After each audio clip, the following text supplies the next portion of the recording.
Shopee, naka-receive ako ng email na meron akong cash dividends na marireceive sa mga stocks investment ko. Bumibili kasi ako ng stocks using COL Financial. So ito, ipakita ko sa inyo yung email sa akin about my dividends from Metrobank. Ayan, yung email na na-receive ko, September 23, Notice of Cash Dividend MBT, which is Metrobank. COL Financial yan galing. Magkano yung dividend? 1.5 per share, and I have 200 shares, so maliit lang. And ang na-receive ko is 300 pesos yung gross, 30 pesos yung tax, so 270 pesos na lang yung net amount. So may 270 pesos ako, diba? And I remember, 6 months ago, naka-receive din ako ng dividends dito sa Metrobank. 6 months ago, March 25, ayan yung dividends ko. Mas mataas yung per share noon, 3.5 per share. 200 yung shares ko, 630 pesos. O diba? Saka makakapulot niyan. Depende talaga sa kinita nila kung magkano per share nila ibibigay yung dividendo. Then, ipakita ko na rin sa inyo yung iba pang dividends na na-receive ko. So, isinerch ko na yung dividends dito sa email ko. By the way, more than 12 years na ako dito sa COL Financial. Let me share with you yung mga small wins ko, no? Kahit maliliit lang yan, masaya pa ding tingnan. Ay, ang dami ko pang di na-open na email about dividends. Ayan o, 2023. Tingnan ko nga tong ALI. ALI 2023. May dividends ako. May 1,400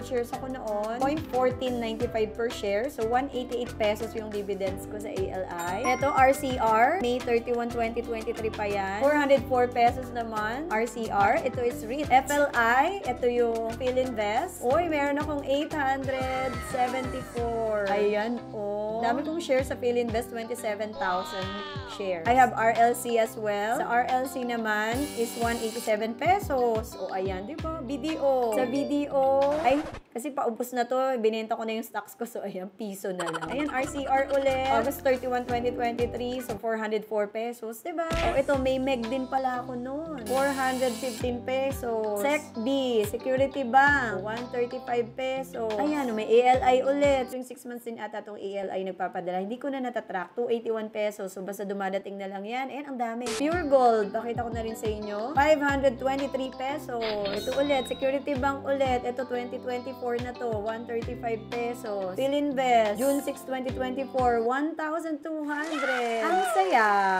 Hindi masaya talaga, diba? Ikaw ba? Nakakatuwa lang, no, na matagal na ako nag-i-invest sa stock market. One of the ways how you can earn in stock market. Kahit maliliit lang, diba? Pag pinagsama-sama mo, magkano din yun. What more pa pag mas marami pang shares yung nabili ko. Kaya na-excite ako dyan sa mga dividends na yan. Parang ngayon ko lang siya na-appreciate. Hindi ko pa nga na-open, diba, yung ibang mga emails about dividends. Uy, teka, pinakita ko yung mga yan, hindi para magyabang ha. Tsaka alam ko, barya lang naman yan. So, gusto ko lang ma-inspire din kayo. As I mentioned, more than 12 years na ako nag-i-invest sa stock market. Talagang nilalagay ko yan sa budget ko na every month meron akong ilalagay. Though may time na napastop din ako, ang importante is eto na ulit, bumabalik na ako, and just be consistent lang. Okay, diba? I don't know kung napanood yun na isa kong video about my investment story, kung kailan ako nag-start, paano ko napakinabangan yung kinita ko sa ALI. So, if you'd like this kind of content, and if gusto mong matuto paano mag-invest sa stock market, pwede ko kayong turuan. Comment ka lang sa baba, I want to learn. Thank you for watching. Bye! God bless! Merry Christmas!